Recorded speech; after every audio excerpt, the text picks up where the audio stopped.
Hello and welcome back to The Art of Selling. I am your host, Chloe Tucker, soon to be Mrs. Mappo. I am actually getting married it was 2 months yesterday, which is wild. So yeah, I will have a brand new surname in 2 months.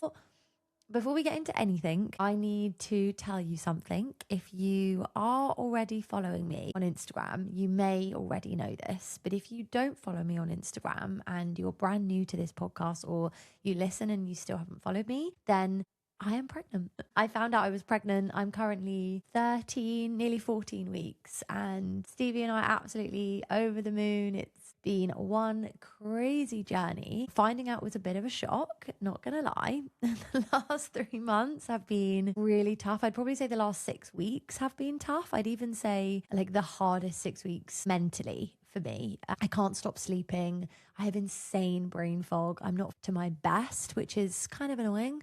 But I'm just allowing it to happen and just being kind to myself. So yeah, I'm pregnant. You are listening to a new mum. Crazy, crazy, crazy, crazy. But when I sat down to write this episode, I obviously wanted to tell you about this because it's been on my mind for a while. And every time I'm recording this, I'm like, should I say it? Should I say it? Should I give them like a sneak peek? However, something that I think is really relevant to every single one of you listening, regardless of whether you're pregnant or not, whether you want to be or not, or whether that isn't even on your radar at all, because to be perfectly honest with you, it hasn't been on my radar for a really long time. It's only in the last couple of years that I've thought maybe I do want to be a mum. But anyway, I've noticed the strangest thing, and I felt really, really called to speak about it today and write about this, because the moment people found out, or even the moment I started telling people in my personal life, I started getting various people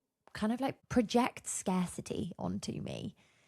I'm going to give you some examples. So things like, oh my God, your life is going to change, or prepare not to sleep ever. It's the most rewarding thing, but honestly, it's the most horrendous thing you'll ever go through. And another one is like, enjoy your freedom now because it's going to be gone forever. Say goodbye to date night. Say goodbye to your business. Say goodbye to everything say goodbye to. One of the best ones was when someone said, you'll never go on holiday again. Literally, your life will never be the same.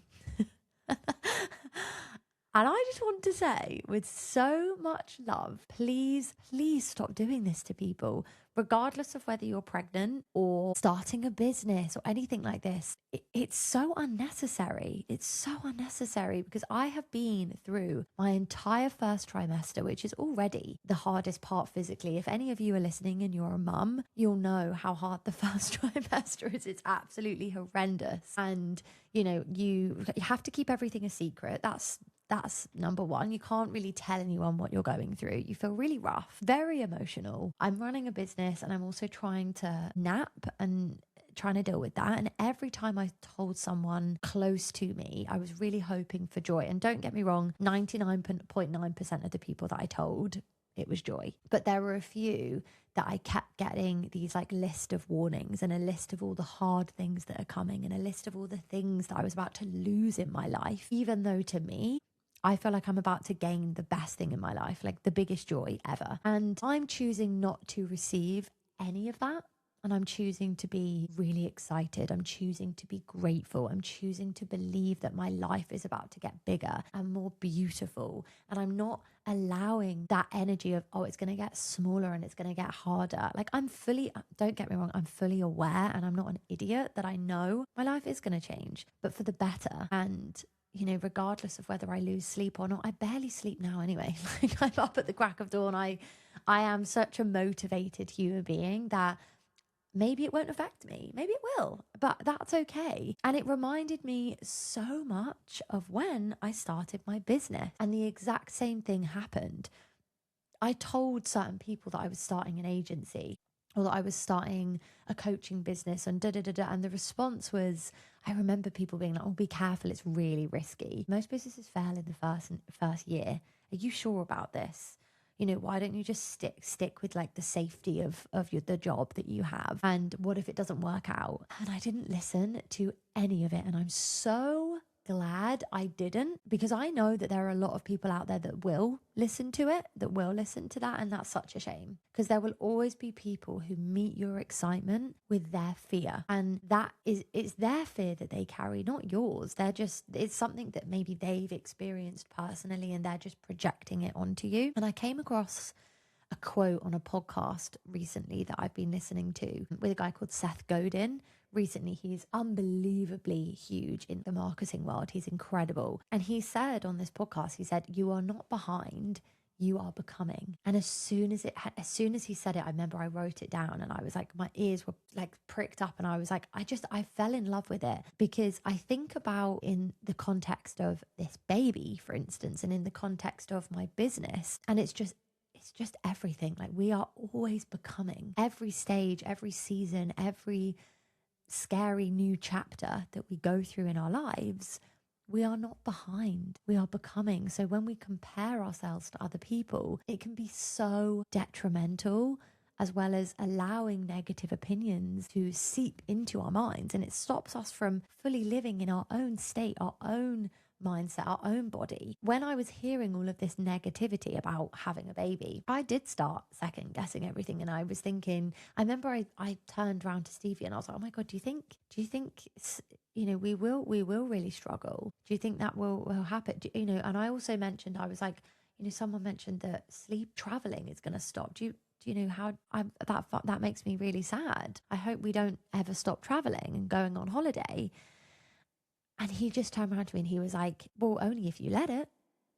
Only if you allow it to stop you from traveling. If you keep up the momentum and you have the goal of, I'm not going to let this stop me, it's never going to stop you. And he turned to me and he was like, Chloe, I've never seen anything stop you. Everything you do, you just go for it with like 100 miles an hour. Regardless of whether you have a baby or not, you're still going to do the thing. And it's the same in business. It's the same with how I feel in motherhood. Ultimately, when did we become so cynical that we project the hardship of life onto others? It's just this question that I've been asking myself this week and over the last 4 weeks, I'd say. And I want to delve into it and I want to unpick it in this episode. Of course, weaving within it, the skills of selling and the ability to confidently sell within your business, because it's happened to me this week, and I'm going to tell you a story of sort of how that's all happened. So welcome to The Art of Selling. My name is Chloe, and this show exists for one reason: to change the way that we as women sell. So if you're a woman who's ready to get dangerously good at sales without losing yourself in the process, you are absolutely in the right place. So this weekend, Stevie and I were watching a movie. Well, I say this weekend, I actually watched it 5 weekends ago and have watched it throughout my whole life, to be honest with you. It's a movie that I'm obsessed with. Funnily enough, Stevie actually bought a DVD player, a Blu-ray DVD player as well. So nostalgic. And we bought it a while ago, and I remember thinking, what on earth have you bought a Blu-ray DVD player for? That's just so old school. But I'm actually so glad he bought it, because we went into CEX. I don't know if you guys have heard of CEX, but it's a gaming store. You can buy like videos, and it's a bit like Blockbuster but more modern. And anyway, we walk in there and I'm sure I've told you, we've been watching Game of Thrones, and we'd finished the season 7 and we wanted to get season 8. So we walked in there, found season 8, and as I was in the store, I found my favorite movie. My favorite movie. I've seen this film more times than I can count on.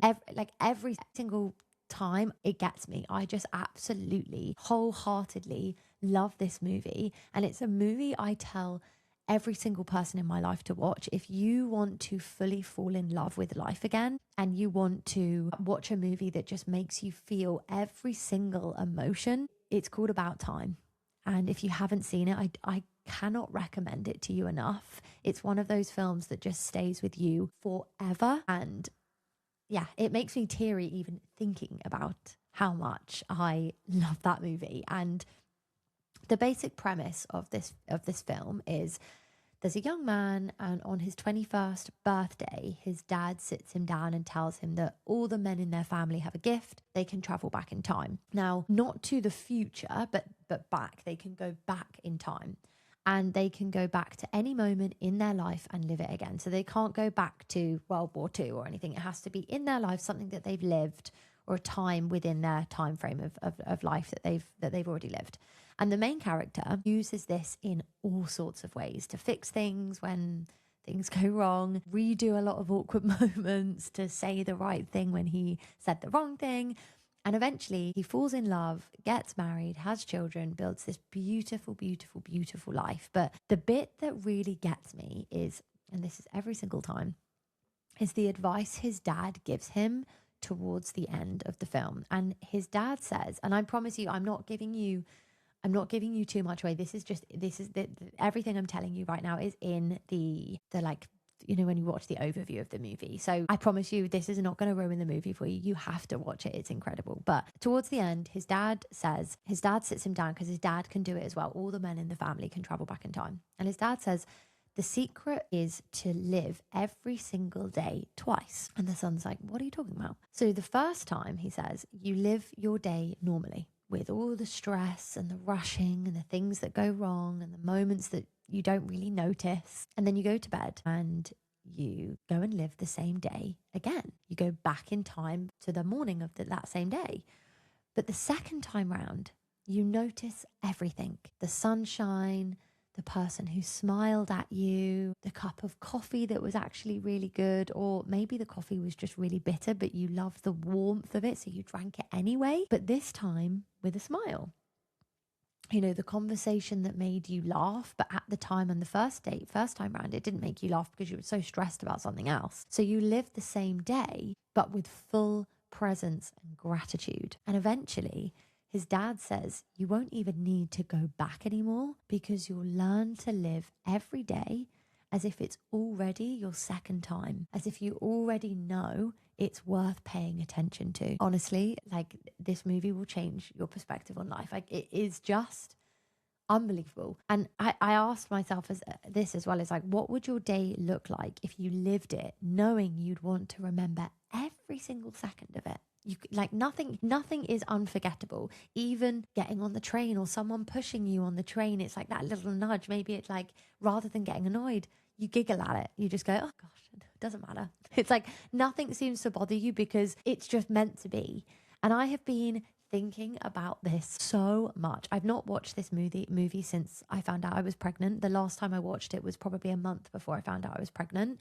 And then I watched it again the other day with Stevie, and it's just incredible. And the power of a single day, about what changes when you decide to be present in it rather than rushing through it or dreading it or letting all the noise drown out all of the good bits. And I was watching a podcast recently as well with Mel Robbins recently, and she said something about flowers, and she was talking about how she is completely and utterly obsessed with flowers. And she said, this is why I love flowers so much, because they start from these tiny, tiny little seeds and they grow into something absolutely marvelous. And I know she was talking about flowers, but she was also talking about everything, about us, about our bodies, about our careers, about our babies, about our business, about every good thing that starts small and becomes something extraordinary.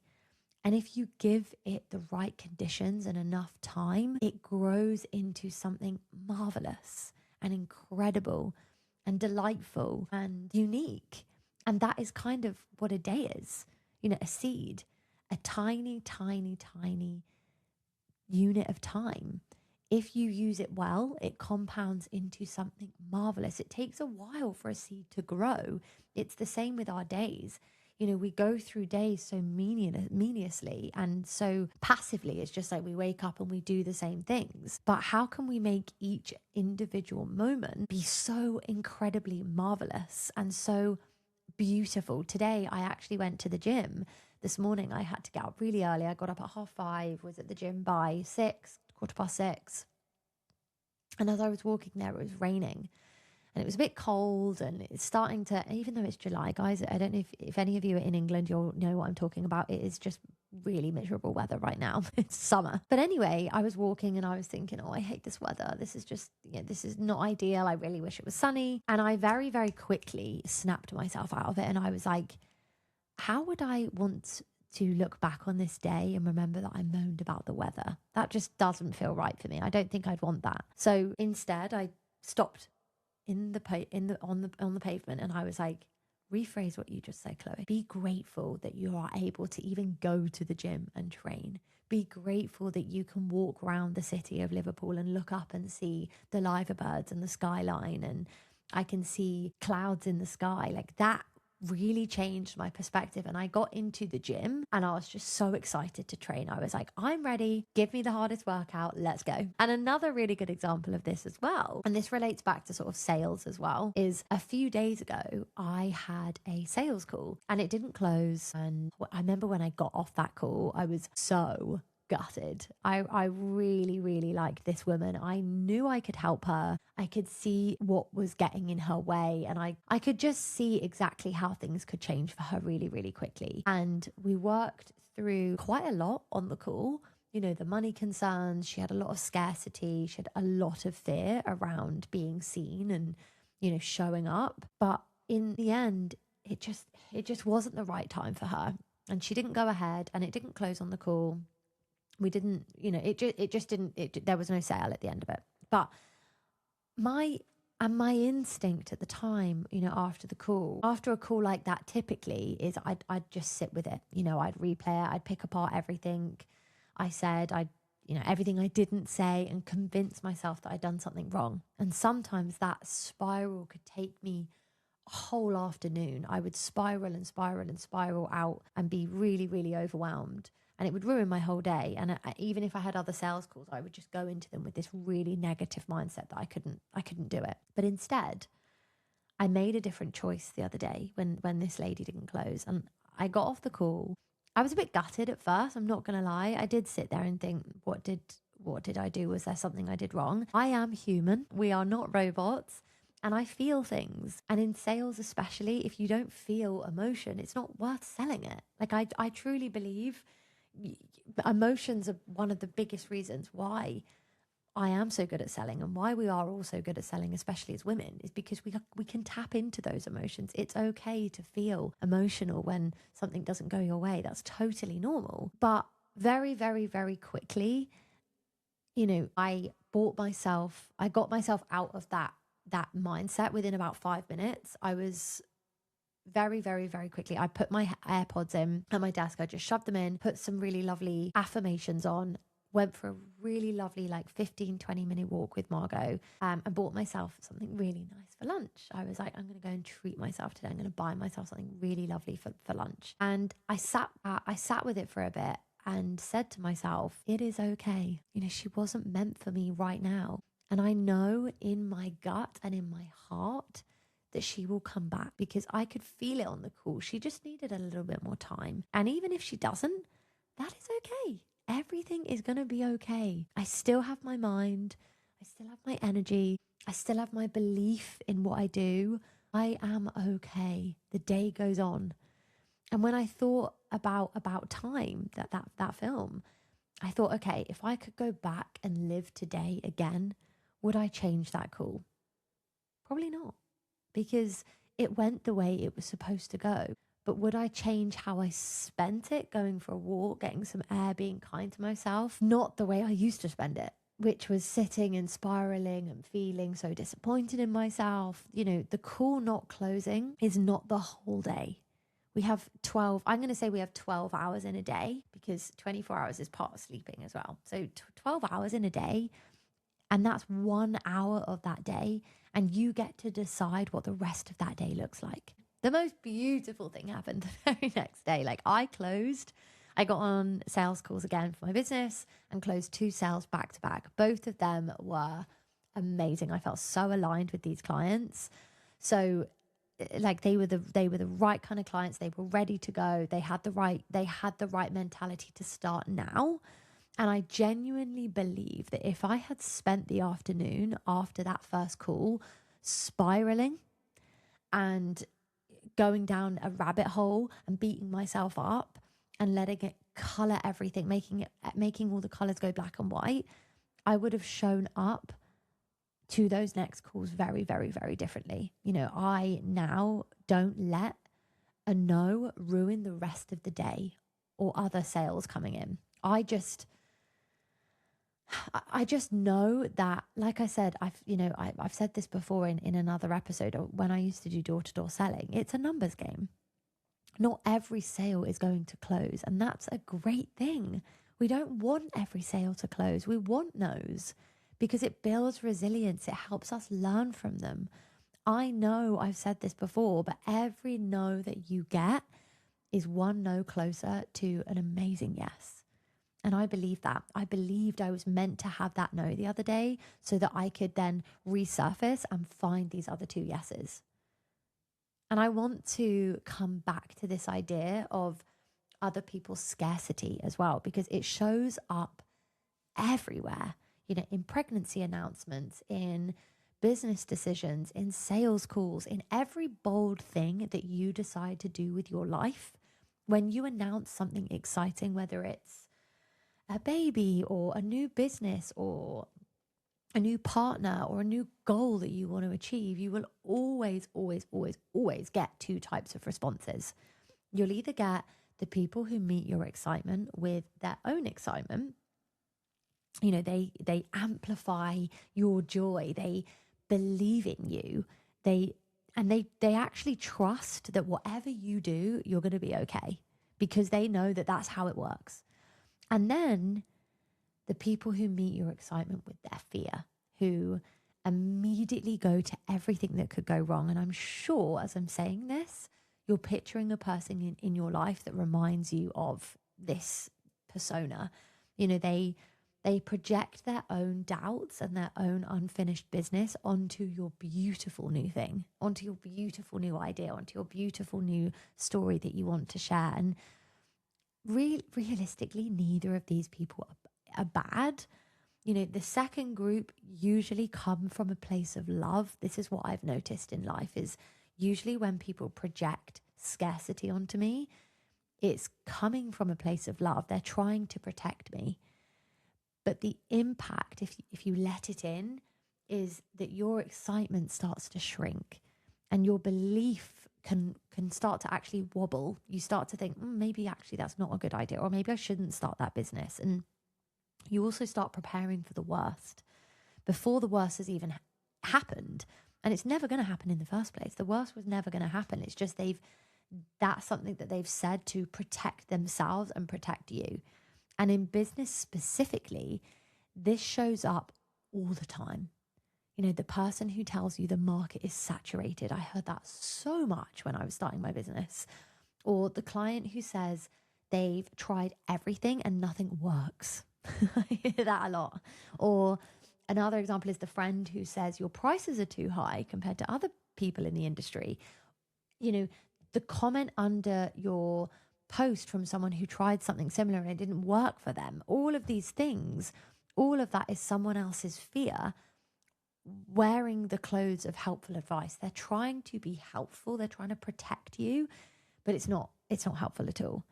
And you get to decide whether you take it in or whether you let it pass straight through you, because other people's fears about your future, I always say, it's information about their past. It doesn't have to be your story or your future. It can just sit there and you can go, that's interesting. Maybe that was for them, but for me, it's going to be completely different. So how do you actually do this? How do you actually choose your day? How do you actually start living the about time version of your days?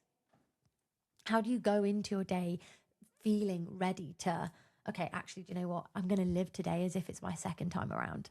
And here are the things that have been genuinely, genuinely helping me, even over the last, I'd say, year, but specifically over the last 3 months, especially, that have helped me genuinely start to romanticize life and start to make things feel a lot more fun and blocking out that sort of like negative voice. So firstly, when something goes wrong, give yourself a time limit on the spiral. When that call didn't close, I gave myself time to step away from my desk. I went for a walk.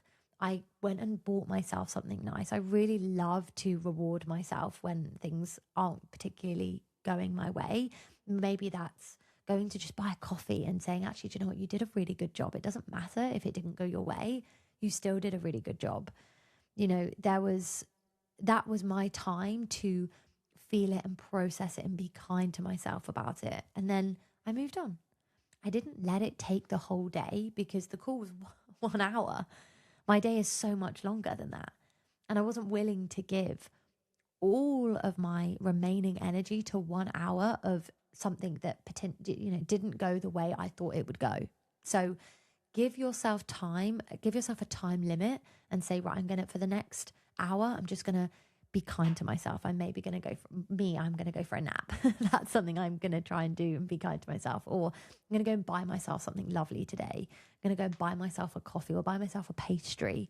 You know, be kind to yourself and give yourself a time limit. And then when that time limit's done, you come back to it. You come back to that version of you that's head down and building.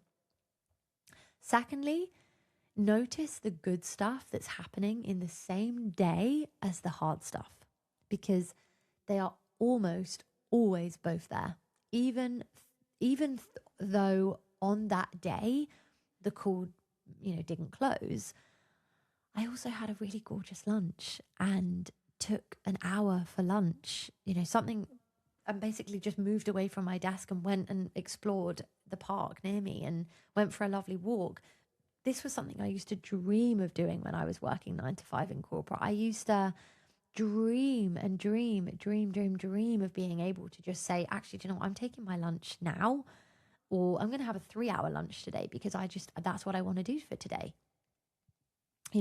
Another thing is, like, I also got a message from a woman recently. This was on a day that I was really struggling mentally through this pregnancy. I was really not in a good way. I was really tired. I was feeling really nauseous. And, I thought that was it. The day's ruined. I'm going to go to bed. And I remember I was washing my hands. I just nearly was throwing up. I was really unwell.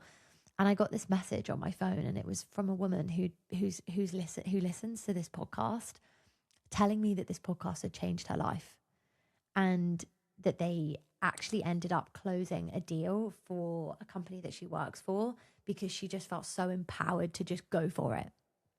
And I think I started crying over the sink. I was like, oh my gosh, even though things in my day that day were, I struggled, there were also so many positives. So even today, I didn't want to go to the gym. I really didn't want to wake up early. I'm so tired at the moment, but I did it. I got up, and yeah, I'm going to go for a nap today. I'm 100% going to go for a nap, to be completely honest with you. I am. And that's okay, because I'm doing work now. I'm going to, time block now, get everything I need done out of the way, and then I can go and have a sleep. I can go and rest. I can listen to my body. Thirdly, when someone meets your excitement with fear, try to receive it with compassion, rather than letting it land as the truth, because it's not. It's almost never about you. It's about them and something that they're scared of. It's about a story that they've maybe been telling themselves for years, and you don't have to take it on. You really don't. I remember when I was in working in the music industry, and I was recording, and I was doing a lot of music and singing. And a friend of mine was telling me that, this particular song wasn't going to work. It didn't have enough It didn't have this. It didn't have that. And I remember, this was back 6-7 years ago. I remember just saying, I don't care what you say. I'm doing it. That's it. I'm not going to listen to your scarcity. I'm just going to go with where my gut feels is right. And I'm just going to take the risk. The risk paid off, and it's an amazing song, and it's on Spotify if you guys want to listen to it. It's called Another Man's Arms, and it's a beautiful song that I wrote about just before I met Stevie, and about the heartbreak that I felt that I couldn't find the love of my life. So I wrote this song called Another Man's Arms, about never wanting to be in another man's arms until they're the right man. And then a week later, I met Stevie. So I always say that song manifested my dream love, but I didn't let that bother me. You know, whenever someone projects fear onto me, I've had a lot, and I've had a lot of it recently. I now just imagine that I'm on a surfboard. And I know this is going to sound really strange, but this is where my sort of brain goes to, and this is what's happened over the last couple of weeks when people have projected scarcity about the pregnancy. I envision that I'm on this surfboard and I'm in Cornwall, because that was where we used to go on lots of lovely holidays with my family when we were younger. So I imagine I'm on a beach, I'm in Cornwall, and I'm surfing these beautiful waves. You know, the sun is shining and the sea is so clear.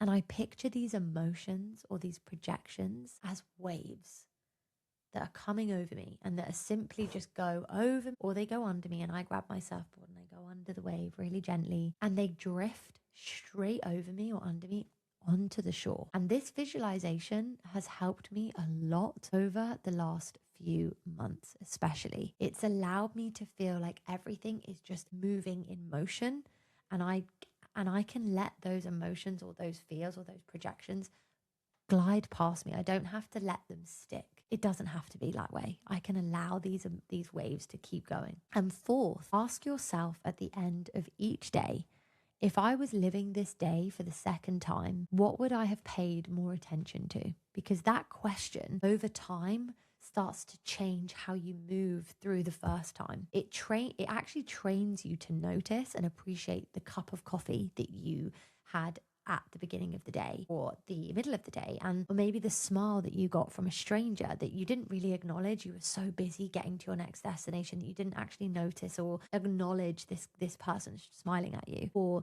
you had a text from a friend that, you know, at the time you were so busy to reply to, but actually, if you'd have just taken 2 minutes to just step aside and reply, that would have changed their day. Maybe it was a sale that came in or a sale that you didn't close. You can learn from it. What would I have done differently? How would I have reacted differently, knowing I was going to be okay and knowing that sale wasn't meant to happen? You know, you don't get to get the day back. Unfortunately, we don't get to. This isn't a movie. We can't get to rewind the day, but you do get to decide how you spend it whilst you have each individual day. And you do get to decide how you remember each significant part of the day, you know, and the memories that you're able to go, okay, how do I want to memorize this day? And how do I want to pursue this day? So I'm going into this new chapter of my life, this pregnancy, this baby that is coming, with the about time mindset. I am choosing to be present in it, and I am choosing to feel all the joy rather than bracing for all the hard things that are potentially coming my way. That's okay. I'm so okay with the hard things because I've dealt with a lot harder. It's okay. I am choosing to live it as if it's already my second time through, noticing everything. You know, being grateful for everything, not letting other people's scarcity dull any of the magic of this. And I want the same for you, you know, in your business, in your selling, in the days where, you know, you feel really overwhelmed or something doesn't go your way, or your kids are crying and it feels so overwhelming, or the sale doesn't close, or the post that you put out on social media doesn't land. It isn't going the way that you hoped it would.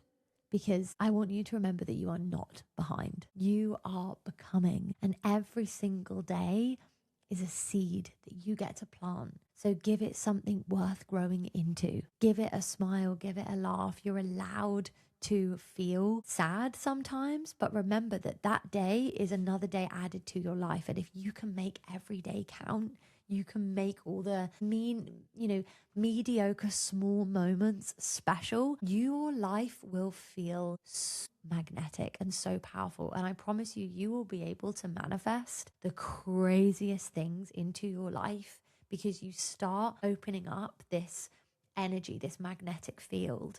And the universe will see that. So I hope you enjoyed this episode. And I love hearing all of your feedback and thoughts. It truly makes this so special. And every time I sit down to write an episode, it makes me so excited to keep delivering this to you. So if you haven't already, please like and subscribe this podcast and leave a comment if you can, and give me feedback if there's anything else you want me to cover. I can definitely start writing some episodes on things that you would love for me to touch on. It helps me beyond belief. So have the most amazing week, the most amazing day, and I will see you next week.